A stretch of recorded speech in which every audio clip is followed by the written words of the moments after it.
YSR Congress party రాష్ట్ర అధ్యక్షులు YS Jaganmohan Reddy ఆదేశాలతో పార్లమెంట్ నియోజకవర్గం పరిధిలో వైఎస్ఆర్ కాంగ్రెస్ పార్టీని బలోపేతం చేయడానికి కృషి చేస్తానని అనకాపల్లి వైఎస్ఆర్ కాంగ్రెస్ పార్టీ పార్లమెంటరీ సమన్వయకర్త కరణం ధర్మశ్రీ అన్నారు.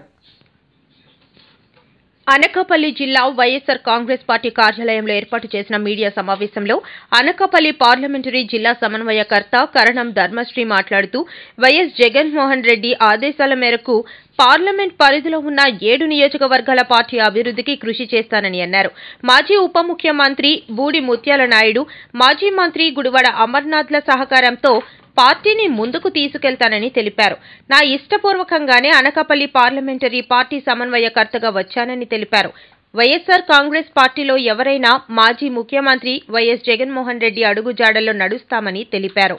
ఈ కార్యక్రమంలో సీనియర్ నాయకులు దంతులూరి దిలీప్ కుమార్, పట్టణ వైఎస్ఆర్సీపీ అధ్యక్షులు మందపాటి జానకిరామరాజు, ఎంపీపీలు గొర్లి సూరిబాబు, కలగా గున్నయ్య నాయుడు, జీవీఎంసీ కార్పొరేషన్ పరిధి ఇన్ఛార్జీలు మరియు అనకాపల్లి నియోజకవర్గంలోని ముఖ్య నాయకులు పాల్గొన్నారు. నియోజకవర్గాన్ని చూస్తే ఎస్సీజెడ్లో ఆ రోజు ఎప్పుడో దివంగత నేత అయినటువంటి రాజశేఖర రెడ్డి గారు ఉండేటప్పుడు ఎస్సీజెడ్ కేటాయిస్తే అక్కడ ఉన్నటువంటి స్థలాలు ఏపీఐసీ ద్వారా ఆంధ్రప్రదేశ్ ఇండస్ట్రియల్ ఇన్ఫ్రాస్ట్రక్చర్ కార్పొరేషన్ ద్వారా స్థలాలు కేటాయిస్తే ఎవరైతే పరిశ్రమలు సగం పెట్టి ఆపేశారో వాళ్ళు సిక్ ఇండస్ట్రీ కింద పెట్టి ఆ రేటుకే అప్పుడు ఉన్నటువంటి రేటుకే కైంకర్యం చేయాలని తెలుగుదేశం నాయకులు, జనసేన నాయకులు అక్కడ చూసే కార్యక్రమానికి పంచదాల దగ్గర ఒక టోల్ గేటు, నారాయణపురం దగ్గర ఏమో ఒకటే టోల్ గేటు, యలమంచిలి బోర్డర్లో ఒక టోల్ గేట్లు పెట్టి ఆ కార్యక్రమాలు చేసుకెళ్తున్నారు. అలాగే ఇవన్నీ పోతే పైకాపల్లి నియోజకవర్గం వరకు కానీ చూసుకున్నట్లయితే ఏదో స్టీల్ ప్లాంట్ అని వంకతో ప్రైవేట్ స్టీల్ ప్లాంట్ వస్తుంది, చుట్టూ ఉన్నటువంటి భూములకి గిరాకీలు పెరిగిపోతాయి అని చెప్పి భూ దళారులందరినీ కూడా అక్కడి నుంచి దించి కృష్ణా జిల్లా నుంచి గుంటూరు జిల్లా నుంచి భూ దళారులను అందరినీ కూడా దించి అక్కడ రియల్ ఎస్టేట్ వ్యాపారం కోసం ఎజెండా కింద హోంమంత్రి దగ్గర నుంచి, హోమ్ మినిస్టర్ దగ్గర నుంచి చిన్న చోట టీడీపీ నాయకుల వరకు కూడా పైకరాపల్లి నియోజకవర్గం మీద దృష్టి పెట్టడం జరిగింది. పోనీ ఇవన్నీ పక్కన పెడితే నర్సీపట్నం నియోజకవర్గం కింద చూస్తే గంధాయిని అడ్డాగా పెట్టుకొని ఏజెన్సీ నుంచి పాడేరు, చింతపల్లి, అరకు, అనంతగిరి, డుబ్బురగూడ, గులగొండ, జీకే వీధి, పెద్దబయలు, ముచ్చుకుపుట్టు, చింతపల్లి అక్కడి నుంచి మండలాల నుంచి ఏజెన్సీ గంధాయి అడ్డాగా పెట్టుకొని నర్సీపట్నం కేంద్రంగా పెట్టుకొని అక్కడ వ్యాపారాలు చేయడం కోసమే స్పీకర్ దగ్గర నుంచి అందరి నాయకులు కూడా అక్కడ తయారయ్యే పరిస్థితి అక్కడికి వచ్చింది. ఇవన్నిటితో పాటు స్థానిక సమస్యలు ఏవైతే ఉన్నాయో సమస్యలన్నీ కూడా అక్కడ ఉన్నటువంటి సమన్వయకర్తలు ఎవరైతే ఉన్నారో మా సమన్వయకర్తలు అయినటువంటి పెట్ల గణేష్ కానీ, యలమంచిలి నియోజకవర్గం సమన్వయకర్త అయినటువంటి రమణమూర్తిరాజు కానీ, అలాగే పాయకరాపేట సమన్వయకర్త అయినటువంటి మన జోగులు గారు కానీ, అలాగే అనకాపల్లి నియోజకవర్గం భరత్ కుమార్ గారు కానీ, చోడవరం నియోజకవర్గ సమన్వయకర్త అయినటువంటి అమర్నాథ్ కానీ, మాడుగుల నియోజకవర్గం అయిన సమన్వయకర్తగా ఉన్నటువంటి ముత్యాల నాయుడు కానీ, అలాగే పెందుర్తి నియోజకవర్గం అదీప్ కానీ వీళ్ళందరితో కూడా సమాలోచన చేసుకొని స్థానిక సమస్యలను కూడా ప్రజల్లో తీసుకెళ్తూ ఈ కూటమి ప్రభుత్వం చేస్తున్నటువంటి మోసపూరితమైనటువంటి వాగ్దానాలతో పాటు ఈరోజు వాళ్ళందరూ కూడా సంపదను సృష్టిస్తానంటే ఆ సంపద సృష్టించింది కేవలం తెలుగుదేశం జనసేన నాయకులకే సృష్టించింది తప్ప ఒక పేదవాడికో, పేదవాడికో, కూలివాడికో, ఒక నాలివాడికో, సామాన్యుడికో, ఒక మధ్యతరగతి కుటుంబీకుడికో కడకో ఆ జెండాను పట్టుకొని తిరుగుతున్నటువంటి పేదలైనటువంటి వాళ్ళకు కూడా సాయం న్యాయం చేయకుండా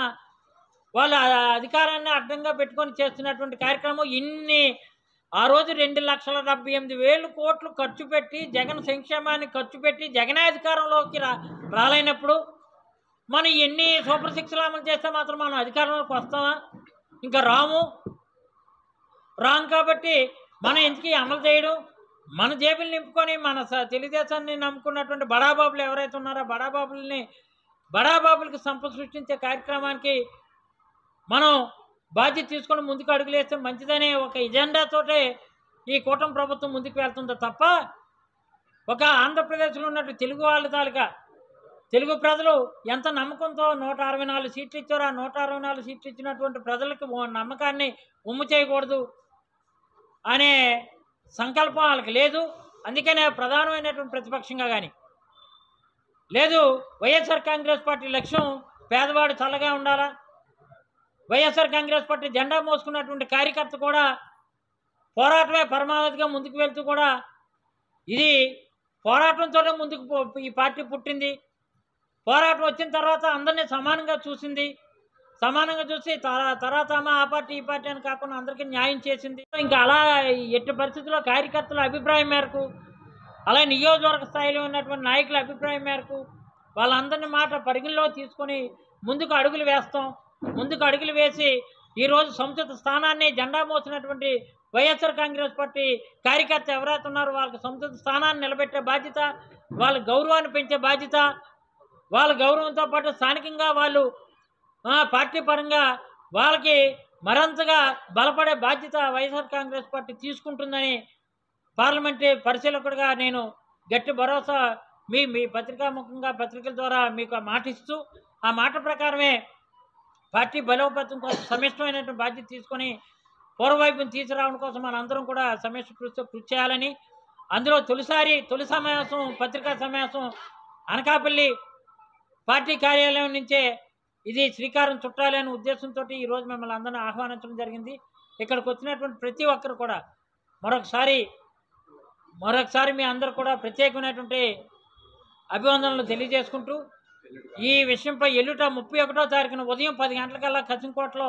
సరోజిని గార్డెన్స్లో జరుగుతున్నటువంటి కార్యక్రమం ఈ అనకాపల్లి జిల్లాలో ఉన్నటువంటి పెద్దలతో పాటు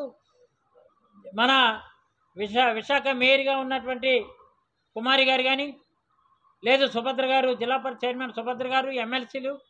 సమన్వయకర్తలు, జిల్లాలో ఉన్నటువంటి పెద్దలు, జిల్లాలో ఉన్నటువంటి ఎంపీటీసీలు, సర్పంచులు,